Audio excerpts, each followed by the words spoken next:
Hi everybody, this is Megan Ramones, and this is my COVID-19 video project. I made like a digital journal, and as you can see here, this is the cover page. I sectioned it off by months, starting with March up until now, November, and I kind of focused on the main points that were brought up in the prompt. So physical health, mental health, employment, finances, family and relationships, and education. To kind of briefly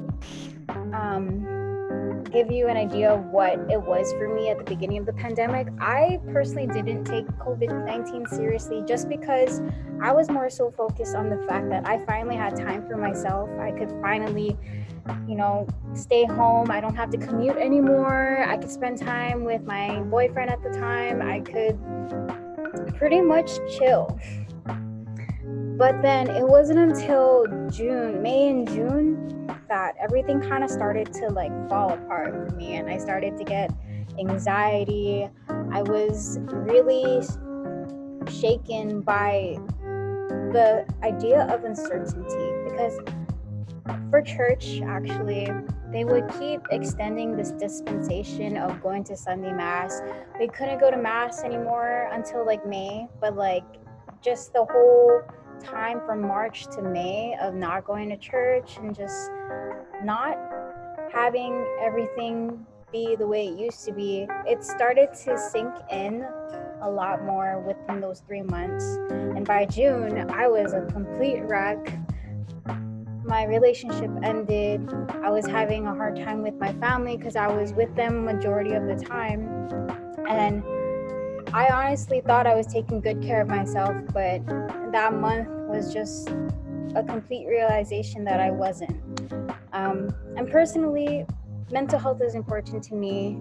As somebody who lives with somebody that has a mental illness, it is a lot to take in and process, especially because I'm Filipino, and we all know, especially I've come to learn throughout this semester, that mental illness was never taken seriously enough, and it was never dealt with healthily, I would say, because we've learned in the previous readings that people with mental illness were perceived to be aswans, or they were perceived to be evil, and it was never talked about. So there was always a stigma in the Filipino culture that stuck. And having to stay home with my family all the time in this pandemic, it was difficult in the beginning, and I needed to kind of not only deal with my own personal problems, but I needed to deal with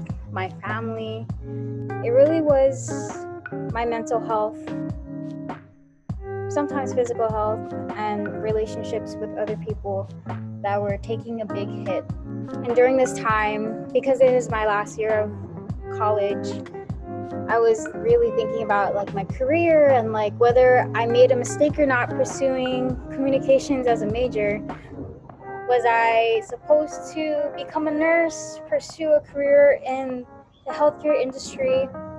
Did I make a mistake? So all within May, June, July, I was kind of within my own head of what I should be doing, what I should have done.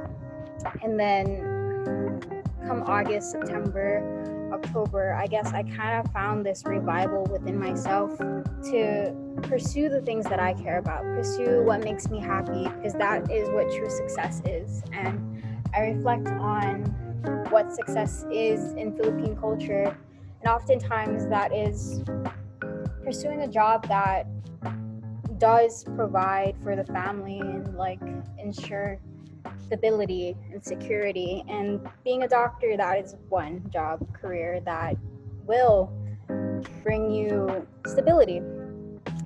Being a nurse, being a business owner, and all that stuff, not so much a creative.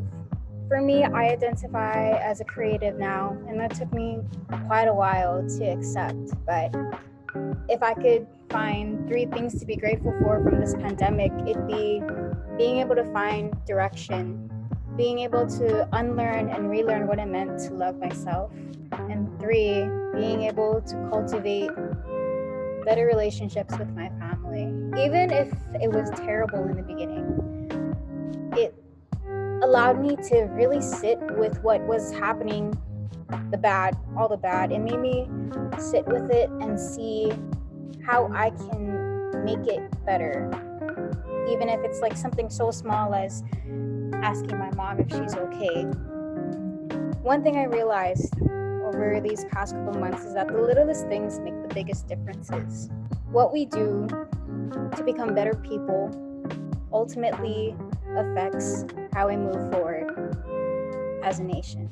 That's what I truly believe. So if we make the effort to be better people, to be empathetic, to be good, and to look out for other people, if we continue to be the light for others, if we heal ourselves and work towards that, we will be able to heal those that come after us. I'm gonna just move forward to this last picture that I made. I made this graphic, which is by C.S. Lewis, and it says, "Isn't it funny that day by day nothing changes, but when you look back, everything is different?" Going through this entire pandemic, having to follow social distancing protocols, and like having to just move forward in the uncertainty, it was tough. And like day by day, it didn't feel like anything was changing.